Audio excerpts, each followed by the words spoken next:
Hello, welcome back to YouTube channel. আমি প্রিয়াঙ্কা দাস নতুন একটা রেসিপি নিয়ে চলে আসলাম। এটা এতই মজার একটা টেস্টি তরকারি রান্না করব রুই মাছ দিয়ে, খেতে অনেক মজা। এর জন্য আমি নিয়ে নিয়েছি আলু, পুঁই শাক আর মিষ্টি কুমড়া ডুমো ডুমো করে কেটে নিয়েছি, আর কচুর বইটাও এভাবে কেটে নিয়েছি, দেখতে পাচ্ছেন। তো এই রান্নাটা এতটাই টেস্টি কি আর বলবো, যদি হয় রুই মাছ দিয়ে তো খুবই মজা লাগে খেতে। দেখুন, ফ্রেশ এই মাছটা আমি নিয়েছি, রুই মাছ। এখানে ভালোভাবে তেলে ভাজিয়ে নিয়েছি আমি, নুন হলুদ দিয়ে ভালোভাবে ভেজে নিলাম। ওই মাছ ভাজার তেলে আমি গোটা জিরা ফোড়ন দিলাম, তারপরে তেজপাতা, দারুচিনি আর পেঁয়াজ কুচিটাও এখানে দিয়ে দিলাম। ভালোভাবে মশলাগুলোকে আমি এখন ভেজে নিব, এই পেঁয়াজগুলোকে। এই রান্নাটা এতটাই টেস্ট, আপনারা যদি একবার খান তাহলেই বুঝবেন যে এই তরকারিটা যে কতটা মজার।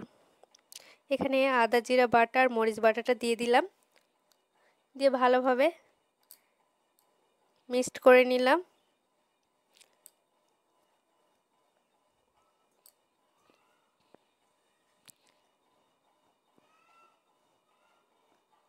রসুন, থেতো করা রসুনটাও দিয়ে দিলাম।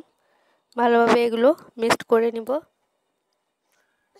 হাতের সাহায্যে নাড়াচাড়া করে ভালোভাবে মিক্সড করে নিলাম।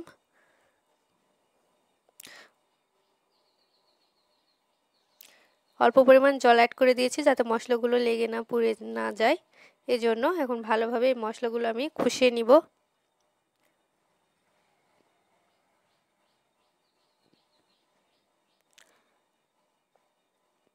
এখানে শুকনো লঙ্কার গুঁড়ো দিয়ে দিলাম অল্প পরিমাণে, যেহেতু মরিচ বাটাটা আমি দিয়েছি। অল্প পরিমাণ রেড চিলি পাউডার, যেটা কালারটা ভালো আসার জন্য দিয়ে দিলাম। আর এখানে স্বাদমতো লবণটাও দিয়ে দিলাম, দিয়ে ভালোভাবে নাড়াচাড়া করে নিচ্ছি। নিয়ে এটাকে এখন মশলাগুলোকে আমি ভালোভাবে কষিয়ে নিব। কষাতে কষাতে এক পর্যায়ে দেখুন লাল হয়ে গেছে, কালারটাও চেঞ্জ হয়ে গেছে মশলাটার, উপরের দিকে তেল উঠে আসতেছে। এই পর্যায়ে ভালোভাবে নাড়াচাড়া করে আবারও ভালোভাবে কষিয়ে নিব। মশলাটা যত কষাবে তত তরকারিটা টেস্টি বেশি হয়।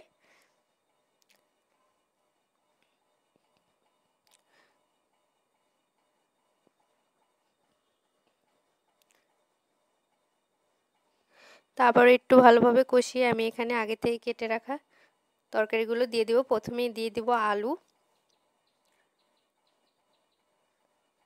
কেটে ধুয়ে রাখা আমার পরিষ্কার করে রাখা আলুটা দিয়ে দিলাম। তারপরে কচুর বইটা দিয়ে দিলাম, দিয়ে আমি একটু নাড়াচাড়া করে নিব।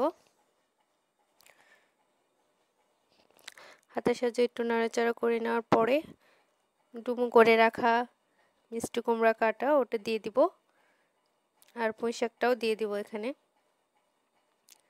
দিয়ে এগুলো ভালোভাবে 2 মিনিটের মতন একটু মশলার সাথে কষিয়ে নিব। সবগুলো উপকরণ ভালোভাবে মিক্সড হয়ে যাবে এবং 2 মিনিটের মতন আমি কষিয়ে নেব। তারপরে অল্প পরিমাণ জল দিয়ে ভালোভাবে মিক্সড করে এটাকে ঢাকনার সাহায্যে আমি এখন ঢেকে দিব, ভালোভাবে যাতে কষিয়েও যায় আর সিদ্ধ হয়ে যায়। একটি ঢাকনার সাহায্যে ঢেকে দিলাম। তারপরে কিছুক্ষণ পরে ঢাকনা উঠিয়ে তো দেখুন তরকারিটা অনেকটাই সেদ্ধ হয়ে গেছে। তো আবার একটু ঢাকনা দিয়ে ঢেকে দিলাম, জলটা যাতে শুকিয়ে যায়। তো জলটা শুকিয়ে গেছে, সেদ্ধ হয়ে গেছে। ভালোভাবে একটু মশলাগুলো যাতে গায়ে গায়ে লেগে যায়, এজন্য আমি ভালোভাবে একটু কষিয়ে নিব আবারও।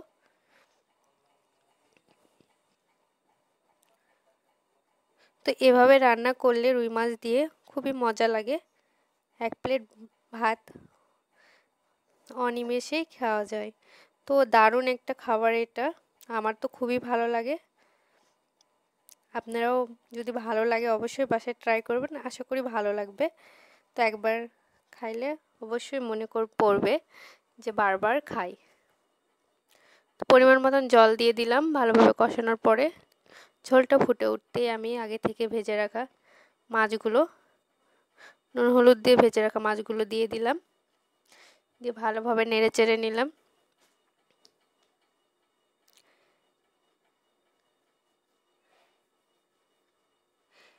এই তরকারিটা আমার এতটা ভালো লাগে যে যেদিন যা ভাত খাই তার থেকে মনে হয় বেশি ভাত খাওয়া যায়। কচুর বইটা মুখে দিলে মনে হয় ওয়াও! মিষ্টি কুমড়া, কচুর বই, আলু ভাত দিয়ে মেখে মাছ দিয়ে খেতে যে কতটা মজা লাগে, সাথে যদি আরও পুঁই শাকের একটা ফ্লেভার, ওয়াও লাগে, জাস্ট ওয়াও। তরকারিটা ভালোভাবে ফুটে উঠে গেছে, এই তো হয়ে গেছে আমার তরকারিটা, নামিয়ে নিয়েছি, দেখতেই পাচ্ছেন। তো একটি পাত্রে আমি নামিয়ে নিয়েছি পরিবেশনের জন্য। কালারটা কতটা সুন্দর হয়েছে, ভালো লাগলে অবশ্যই